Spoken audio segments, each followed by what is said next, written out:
Todo para la gloria de Dios.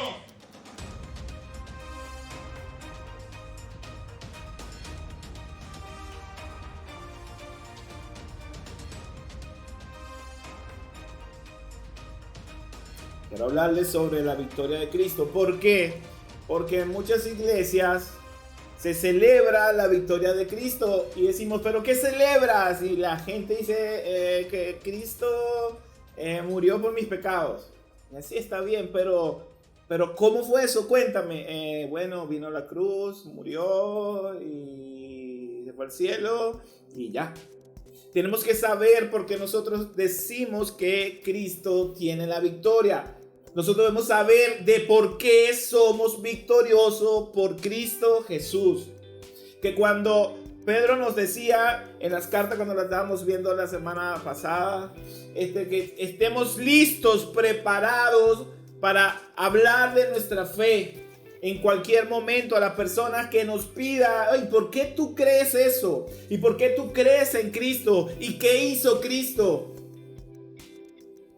Encontramos a muchos cristianos que no tienen ni la más remota idea de lo que significó el sacrificio de Jesús.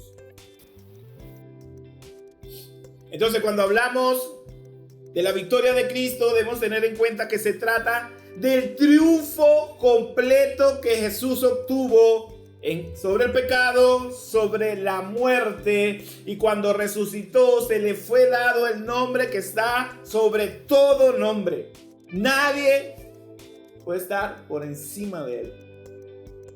Él es Dios. Él es nuestro Salvador. Él es nuestro Redentor. Ahora, aquí donde viene el problema, porque cuando le decimos a la gente, ¿y cómo lo hizo? La gente no sabe explicarlo. ¿Cómo lo hizo? Anótelo si quiere. A través de una vida perfecta, a través de su muerte sacrificial y a través de una resurrección gloriosa. ¿Cómo lo hizo? Con su vida, con su muerte y con su resurrección. La gran pregunta, y que se nos hace las personas cuando vamos a un evangelismo: ¿por qué Cristo debía morir por nosotros? Y yo no puedo dar respuesta a esto si yo no tengo claro qué es el pecado. Presta atención a lo que dice Génesis 2, 16, 17. Dios el Señor le ordenó al hombre: puedes comer de todos los árboles del jardín, pero del árbol del conocimiento del bien y del mal no deberás comer. El día que de él comas, sin duda morirás. Y vemos aquí una orden. ¿Cuál fue la orden? Del árbol del conocimiento del bien y del mal no debes comer. Ahora, ¿cuál sería la consecuencia aquí de yo comer de ese árbol? El día de que de él comas, sin duda morirás. O sea, no fue que Adán simplemente vino la serpiente, engañó a Eva, no sé qué, porque siempre le echamos la culpa a alguien. Ya Adán sabía que si ellos comían de ese fruto, iban a morir. Tanto la palabra hebrea como la palabra griega definen el pecado como error o fallar un blanco. Para que usted lo entienda, Dios nos da una orden y nosotros fallamos en obedecer. Eso es el pecado. Cuando Dios le dijo a Adán: mira, Adán, de ese árbol no comas, porque si comes de eso vas a morir. Dios le dio la orden. ¿Cómo se movió el pecado allí? En desobediencia. Cuando Adán y Eva tomaron de ese fruto y comieron de ese fruto, fallaron, erraron. Eso es el pecado. Y hay mucha gente que siempre dice: pero Adán pecó, yo no. ¿Yo acaso tengo la culpa de que Adán haya pecado? Para esa pregunta hay una respuesta. Adán era el representante de toda la humanidad. O sea, fue el número 1. Y vea lo que dice Romanos 5:12. Por medio de un solo hombre el pecado entró en el mundo. ¿Por medio de muchos hombres? No, por medio de un solo hombre. ¿Quién era? Adán. Y por medio del pecado entró la muerte. Y fue así como la muerte pasó a toda la humanidad, porque todos pecaron. O sea, Adán se equivocó, ¿sí? Adán falló, sí. Adán pecó porque falló en obedecer la orden que ya Dios le había dado. Y Dios no solo le dijo, no comas de ese árbol, ok, te lo prohíbo. No, le dijo las consecuencias de, y con todo eso, si ellos siguieron adelante. Pero después de Adán, de ahí en adelante, toda la humanidad entró el pecado. Y con el pecado entró la muerte. ¿Y por qué somos pecadores? Bueno, somos pecadores porque hemos recibido la herencia de Adán. ¿Cuál herencia? La naturaleza pecaminosa. Y esa naturaleza pecaminosa ahora genera en nosotros pecar por nuestra propia decisión. Lo vuelvo a decir, de Adán heredamos la naturaleza pecaminosa que ahora, por decisión propia, nos hace pecar. ¿Y cuál es la consecuencia inmediata del pecado? Romanos 3:23. Lo primero, pues todos han pecado y están privados de la gloria de Dios. Lo primero, escúcheme, lo primero que pasa cuando usted peca es que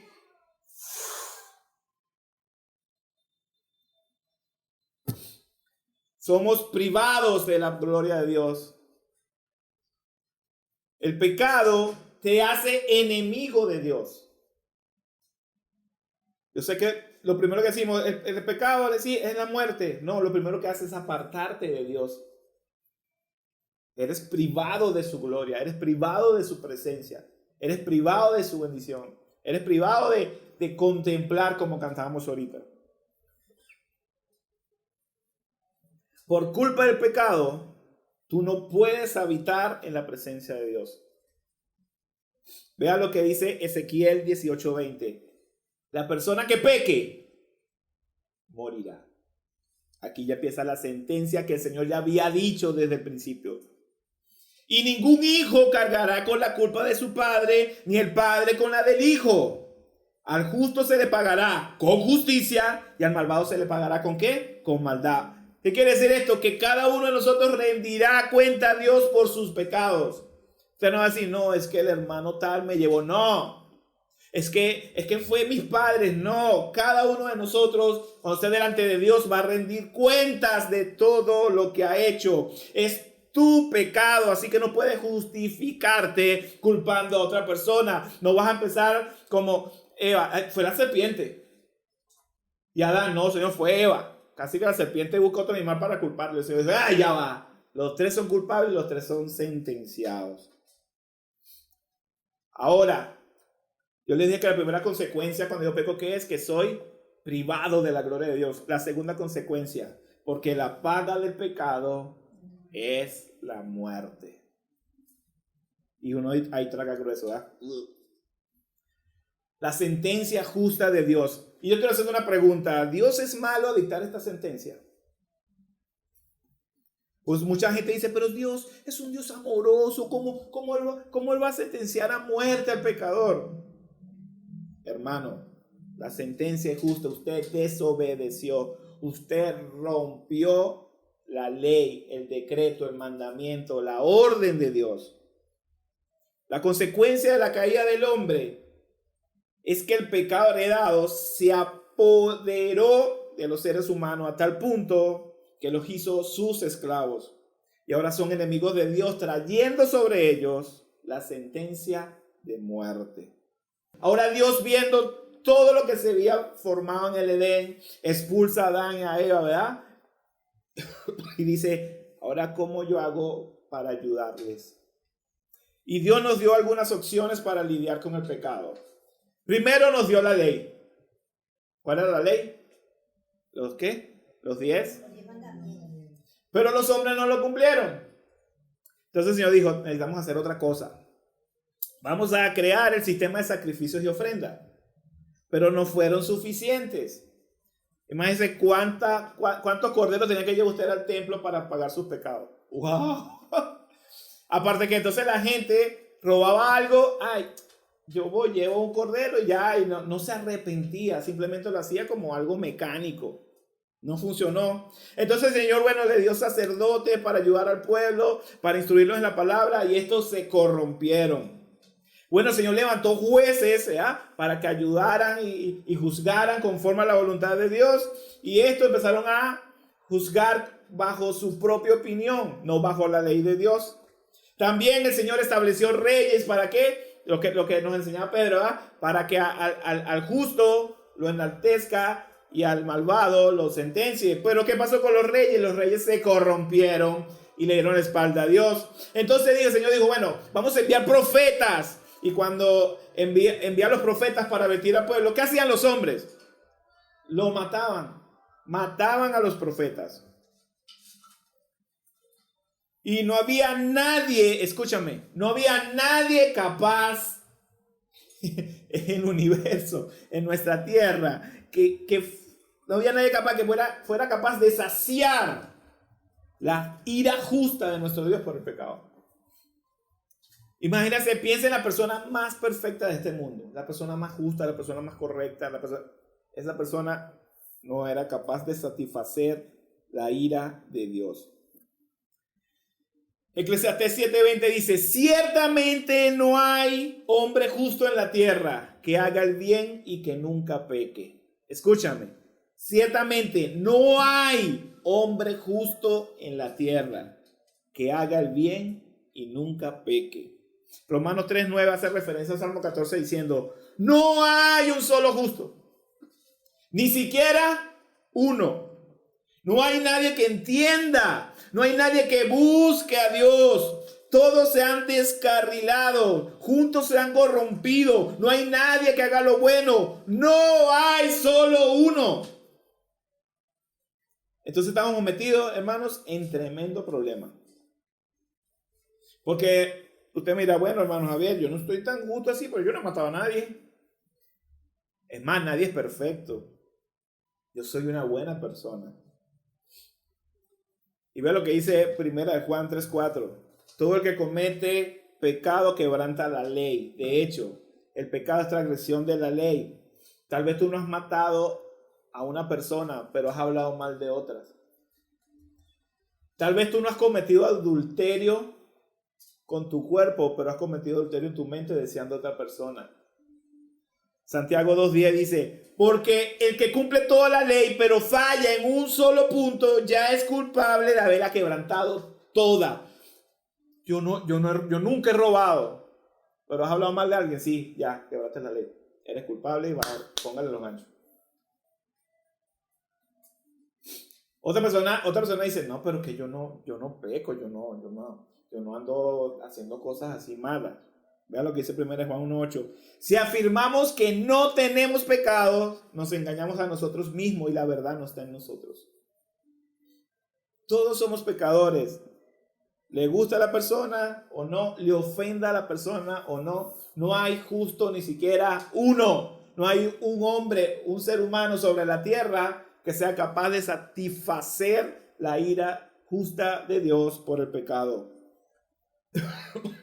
Pero Dios desde el principio ya había dado la solución. Así como Dios dio la sentencia, si comes de ese árbol, te vas a morir. Dios se lo dijo claro. Pero también cuando Dios ya iba a expulsar a Adán y a Eva, que se prendió todo este zaperoco, el Señor, cuando dio la sentencia, en Génesis 3:15, el Señor le dijo a la mujer, un hijo suyo le aplastará la cabeza. Ya el Señor está diciendo, ya yo tengo todo resuelto y solucionado. Ahora, ese plan de Dios se puso en marcha. Y yo hoy le voy a hablar bastante de la palabra porque yo no quiero que usted me escuche lo que yo pienso. Yo quiero que usted vea lo que dice la Biblia. Gálatas 4:4 nos dice que cuando se cumplió el plazo en el tiempo estipulado, Dios envió a su hijo. ¿A quién? A ese hijo del día de la mujer que iba a aplastar la cabeza de Satanás. No cuando nosotros quisiéramos. No cuando nosotros le dijéramos, no, Señor, mándalo en este tiempo. No, es cuando en el tiempo que Dios estableció para enviar a su Hijo. ¿Por qué? Juan 3, 16, 17, porque tanto amó Dios al mundo que dio a su Hijo único para que todo el que cree en Él no se pierda, sino que tenga vida eterna. Dios no envió a su Hijo al mundo para condenar al mundo, sino para salvarlo por medio de Él. Y cuando hablamos aquí de mundo, no está diciendo a todo el mundo, está diciendo a toda gente de lengua, raza y nación que el Señor está trayendo a su presencia.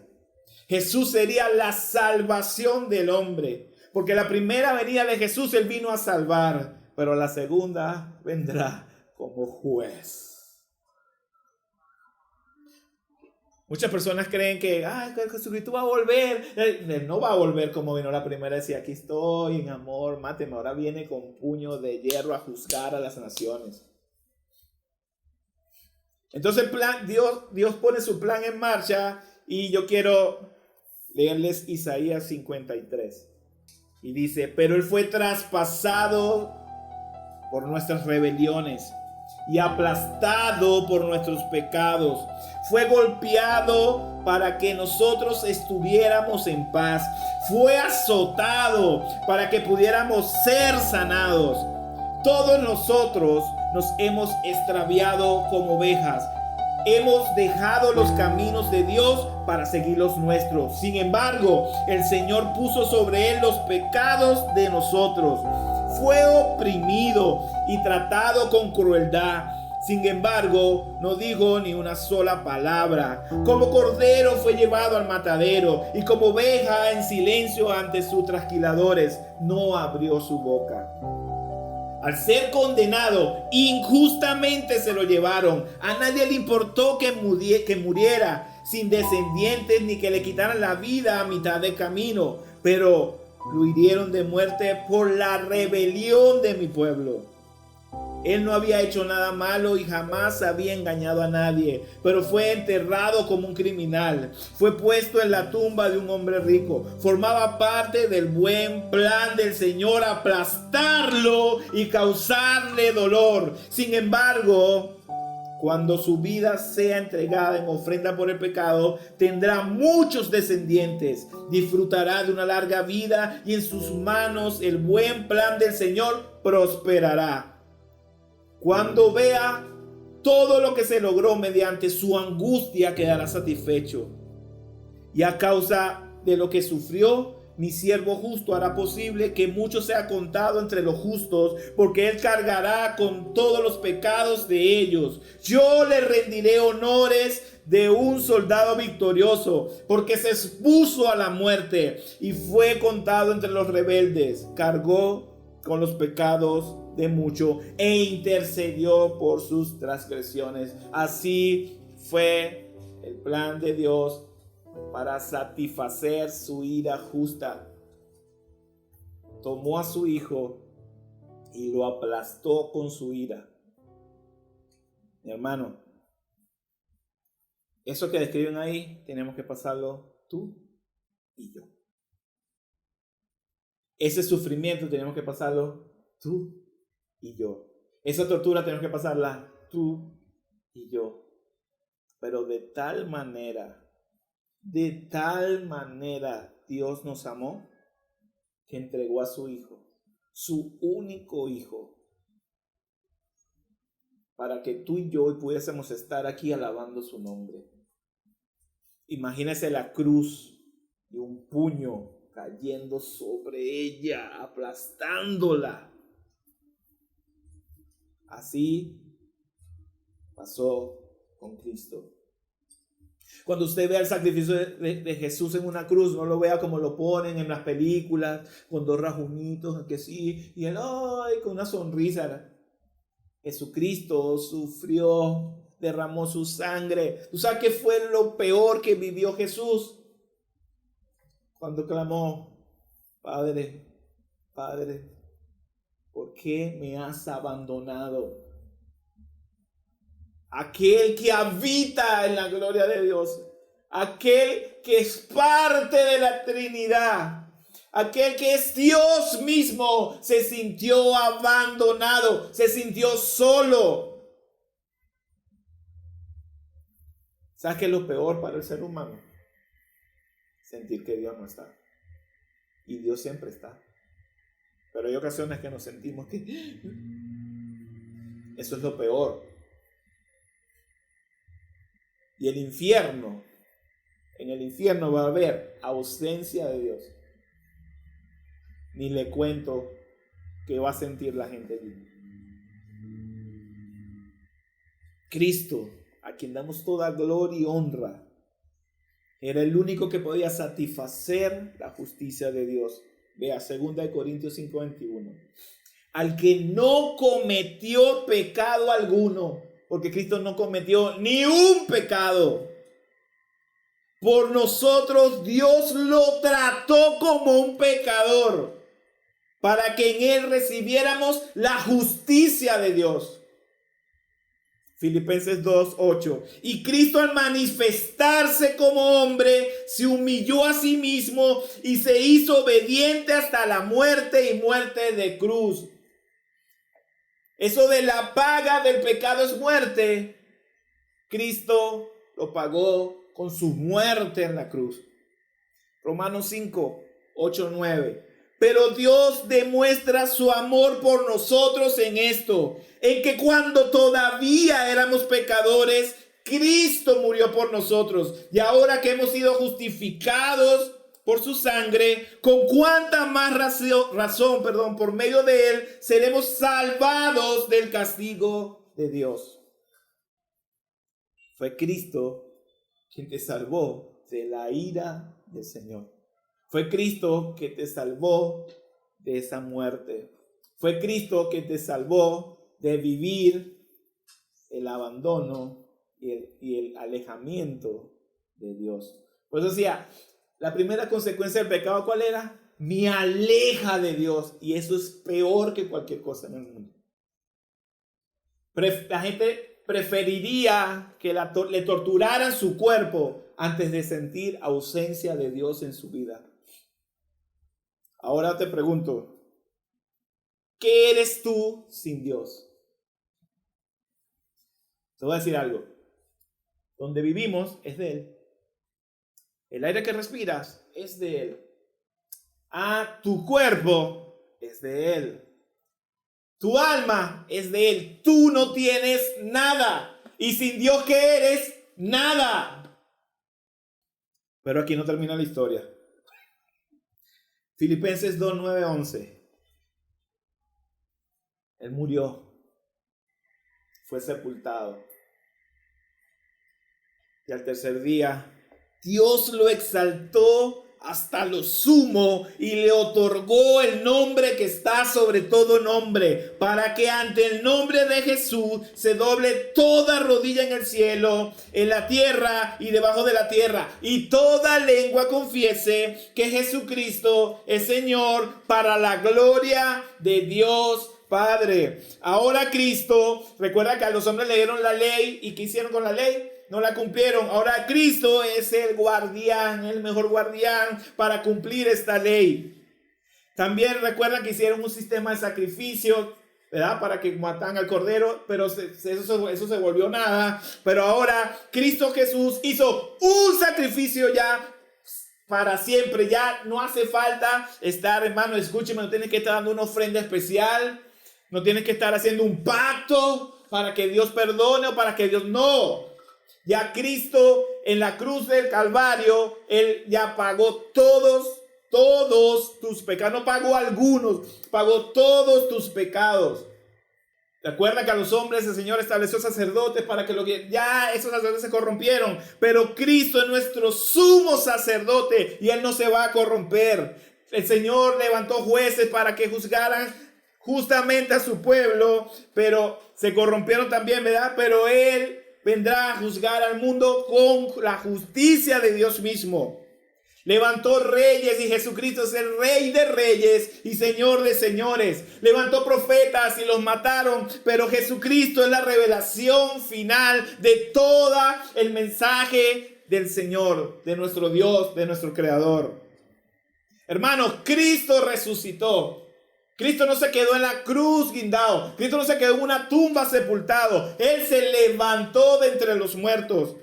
Y la resurrección nos confirma que Jesús es el Hijo de Dios, es el Mesías prometido. Su victoria sobre la muerte demuestra que Él tiene autoridad divina y poder sobre todas las cosas. La resurrección muestra que su obra redentora fue completa y aceptada por Dios. La resurrección revela que la victoria final de Cristo fue sobre el pecado, la muerte y toda fuerza espiritual que tenía atado al hombre al pecado.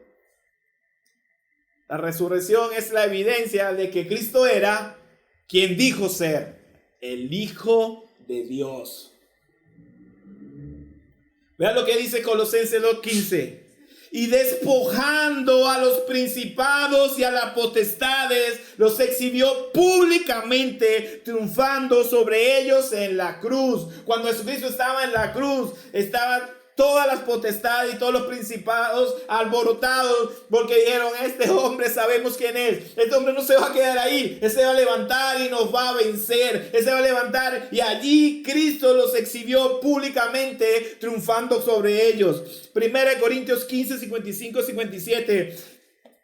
Oh muerte, ¿dónde está tu victoria? Oh muerte, ¿dónde está tu aguijón? Pues el pecado es el aguijón, cuando pica, que termina en muerte, y la ley le da al pecado su poder.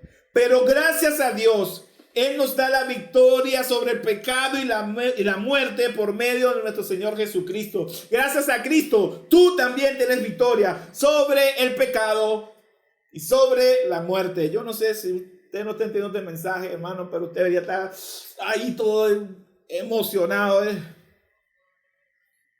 La resurrección ofrece esperanza eterna a aquellos que ponen su fe en Cristo Jesús. En eso se basa la victoria de Cristo. En eso se basa la victoria de Cristo. En que venció el pecado, el cual nosotros no nos podíamos liberar. En que venció la muerte, la cual nosotros no nos podíamos liberar.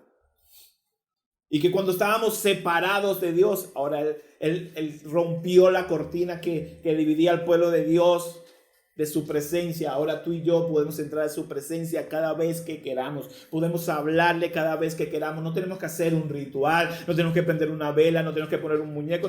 Vamos a su presencia y nos postramos allí y podemos estar con Él.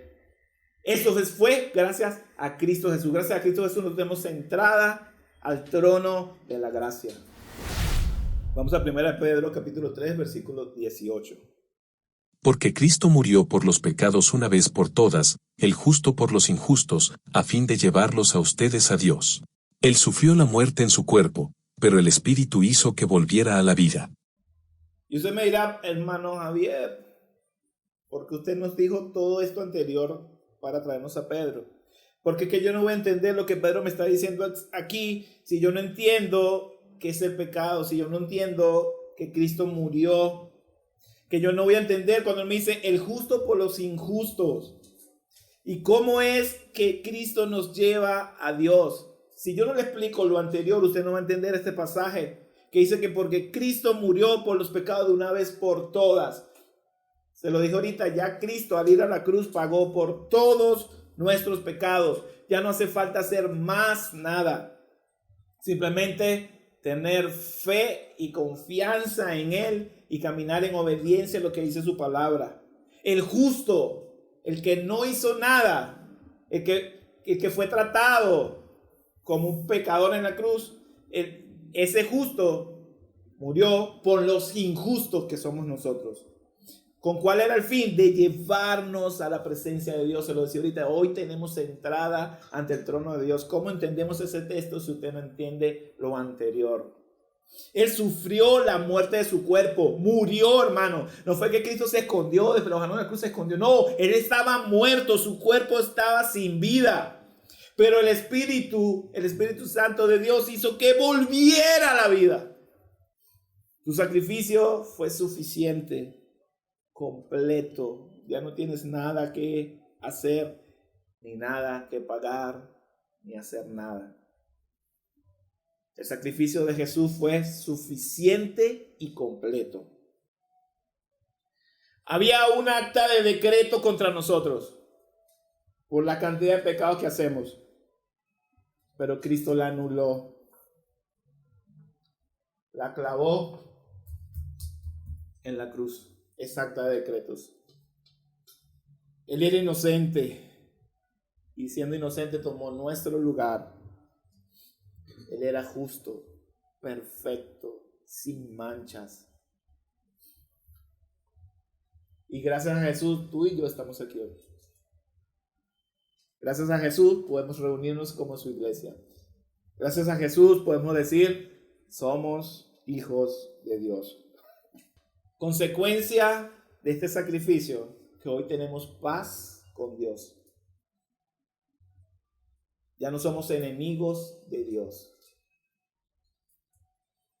Jesucristo dijo, tetelestai, que significa consumado es. Y entregó su vida allí. O sea, ya no había que hacer más nada. Ya el Señor dijo, listo, ya todo se cumplió, ya pagué por el pecado de todos.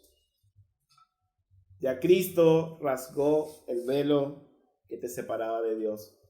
Ya Cristo te libertó del pecado. Ya Cristo te libertó de la muerte. Y esta declaración que dice Pedro, Él sufrió la muerte en su cuerpo, pero el Espíritu hizo que volviera a la vida, muestra su triunfo completo sobre el pecado y la muerte. Y prosigamos en el versículo 19. Y de ese modo fue y predicó a los espíritus encarcelados, que en los tiempos antiguos, en los días de Noé, desobedecieron, cuando Dios esperaba con paciencia mientras se construía el arca. En ella solo pocas personas, 8 en total, se salvaron mediante el agua. Los más grandes estudiosos de la Biblia consideran que este pasaje que acabamos de leer es uno de los más difíciles de entender en la Biblia. No sabemos por qué el Espíritu Santo inspiró a Pedro a poner eso aquí. No sabemos, inclusive muchos dicen que este pasaje es un pasaje oscuro. ¿Qué es oscuro? No porque tenga algo malo, sino oscuro porque no hay claridad en lo que Pedro quiso decir. Hay algunas interpretaciones que quiero darles para que ustedes vean más o menos lo que han dicho algunos. Algunos dicen que los espíritus encarcelados son personas a las que Cristo predicó por su obra de libertad a los cautivos. Otros dicen que Cristo predicó en el corto intervalo entre su muerte y resurrección durante su descenso al infierno. Otros dicen que durante el mismo intervalo Cristo proclamó su victoria sobre los ángeles caídos. ¿Qué son los ángeles caídos? Los demonios. Otros dicen que el Espíritu de Cristo predicó a través de Noé y ellos no se arrepintieron. Pero Cristo fue a mostrarles su victoria sobre el pecado y la muerte. Y usted dirá, hermano Javier, ¿qué dice usted? Bueno, yo voy a decir como dijeron los grandes estudiosos. Humildemente desconozco qué quiso decir Pedro con estas palabras. Podemos interpretar muchas cosas, pero no podemos decir esta es. Porque como dije, es un pasaje que está bien profundo, bien difícil. Entonces humildemente les puedo decir, ¿verdad? Como su pastor, que no sé qué quiso decir Pedro, no lo sé. Lo que sí sé y se lo puedo afirmar es que Cristo Jesús proclamó, predicó su gran victoria sobre el pecado y la muerte. Bueno, pues oye, que exhibió a todas las potestades. Todo se estremeció con la resurrección de Cristo. El universo entero se enteró de la resurrección de Cristo. Usted se imagina la fiesta en el cielo cuando el Padre levantó a Jesús. Usted se imagina esa cantidad de ángeles, todo. Porque los ángeles, recuerda lo que estudiamos la otra vez, los ángeles no entienden la gracia y la misericordia y dirán, pero no entendemos que ¿qué pasa Dios con esta gente, con estos humanos? Pero al ver lo que Dios hizo, eso hizo fiesta en el cielo. Se hizo fiesta aquí en la tierra. Dice que cuando Jesucristo se levantó, muchas tumbas se abrieron. Y mucha gente fue testigo de ver gente que había muerto en vida otra vez. La resurrección de Cristo nos dio la victoria sobre el pecado y la muerte. Pedro nos enseña que el diluvio y el arca son un tipo de figura simbólica del bautismo cristiano. Las aguas del diluvio, ¿qué fueron para ese pueblo? Fueron juicio. Todo el mundo murió. Pero al mismo tiempo, esas aguas fueron de salvación para Noé y su familia. Veamos el siguiente pasaje y lo entendemos. Por tanto, mediante el bautismo, fuimos sepultados con él en su muerte. De modo que, así como Cristo resucitó por el glorioso poder del Padre, también nosotros andemos en nueva vida. Vean, los que se bautizaron aquí, recuerda que dijimos que simbolizaba cuando nos sumergíamos, ¿qué era? Usted moría. Usted moría a su vieja naturaleza, usted moría a esa vida pecaminosa, y cuando lo sacábamos, usted salía. ¿Qué significaba? Usted estaba resucitando. Y que ahora resucité, ¿qué voy a hacer? Bueno, ahora vas a vivir para Cristo. Mucha gente, en la mayoría de las iglesias, dicen, muero para el mundo y vivo para Cristo. Nosotros en nuestra iglesia decíamos, recuerda, ya no vivo yo, cuando salían, ya no vivo yo, sino que vive Cristo en mí. Entonces, esa misma agua, como fueron de justicia para el tiempo de Noé, esa misma agua simbolizada en el bautismo es donde también justicia para nosotros. Morimos, pero somos levantados. Somos levantados en una vida nueva en Cristo. Ahora, mucha gente cree que el bautismo, cuando me bautice, listo, ese día, no sé, va a tener un poder especial. Hermano, la ceremonia no te salva. El bautismo, el agua, la ceremonia, eso no te salva. Una vez una muchacha dijo, el día que me bautice, yo sé que mi esposo va a cambiar. Y nosotros decimos, pero eso no es así. Bueno, ella iba con ese pensamiento. Recuerdo que la bautizaron y el esposo se puso hasta peor. Entonces ella dijo que eso era mentira, que el cristianismo era mentira, que Dios no existía. Dijo un montón de cosas solo porque no hubo algo mágico en el bautismo. Y nosotros le dijimos, mira, que en esa agua es chorro normal. La ceremonia que se hace es una ceremonia como un culto normal. Lo que es diferente es lo que está pasando dentro de ti. Cuando tú ese día públicamente estás renunciando a tu vida para tener una vida nueva en Cristo. Y a partir del día del bautismo te empiezas a vivir para Cristo. Por eso nosotros le decíamos a las personas que se bautizaron, dígalo, porque ya no vas a vivir más tú moriste hoy, ahora vive Cristo en ti. ¿Qué me salva a mí? ¿Qué me salva? Te salva la fe en Cristo, quien venció la muerte y el pecado. Gálatas 3:27. Porque todos los que han sido bautizados en Cristo se han revestido de Cristo. Colosenses 2:12. Ustedes la recibieron al ser sepultados con Él en el bautismo. ¿Fueron qué? Sepultados. En Él también fueron resucitados mediante la fe en el poder de Dios, quien los resucitó de entre los muertos. Continúa diciendo Pedro, el bautismo no consiste en la limpieza del cuerpo, sino en el compromiso de tener una buena conciencia delante de Dios. Esta salvación es posible por la resurrección de Jesucristo, quien subió al cielo y tomó su lugar a la derecha de Dios, a quien están sometidos los ángeles, las autoridades y los poderes. Recuerda, hermano, el agua y la ceremonia no te van a salvar. Lo único que puede salir de ahí de repente es más blanquito, más limpiecito, ya. Lo que te va a salvar es la fe en Cristo Jesús. Ahora, cuando nosotros salimos de allí tenemos que buscar de llevar nuestra vida una conciencia limpia delante de Dios. Ustedes me han escuchado nombrar mucho lo que Pablo dice a Timoteo, ¿verdad? Cuando vayas delante de Dios, preséntate como un obrero que no tiene nada de qué avergonzarse. ¿Por qué? Porque tiene una conciencia limpia delante de Dios. Si no tienes una conciencia limpia delante de Dios, bueno, vaya a su presencia, arrepiéntase y empieza a tener una conciencia limpia delante de Dios. ¿Pero por qué? ¿Qué significa tener una conciencia limpia delante de Dios? Bueno, significa que tienes que vivir en armonía con sus mandamientos y actuando según su voluntad.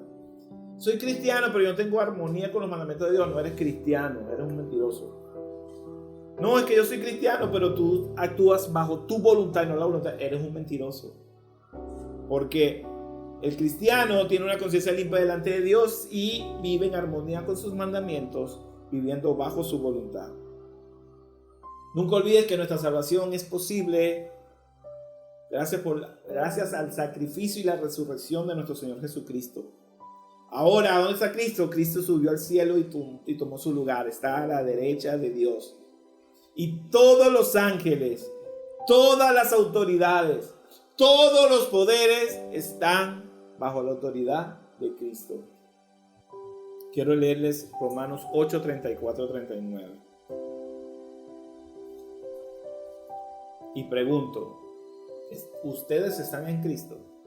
Porque si realmente estás en Cristo, ¿quién los condenará? Cristo Jesús es el que murió e incluso resucitó y está a la derecha de Dios e intercede por nosotros. ¿Quién nos apartará del amor de Cristo? La tribulación, la angustia, la persecución, el hambre, la desnudez, el peligro, la espada. Así está escrito: por tu causa siempre nos llevan a la muerte, nos tratan como oveja para el matadero. Sin embargo, en todo esto somos más que vencedores por medio de aquel que nos amó. Pues estoy convencido que ni la muerte, ni la vida, ni los ángeles, ni los demonios, ni lo presente, ni lo porvenir, ni los poderes, ni lo alto, ni lo profundo, ni cosa alguna en toda la creación podrá apartarnos del amor que Dios nos ha manifestado en Cristo Jesús nuestro Señor. Eres más que vencedor. Eres más que vencedor por medio de Cristo. Y no, esto no es un mensaje motivacional. Eres más que vencedor. ¿Sabes qué? Por causa de Cristo, siempre nos van a llevar a la muerte y nos van a tratar como ovejas al matadero.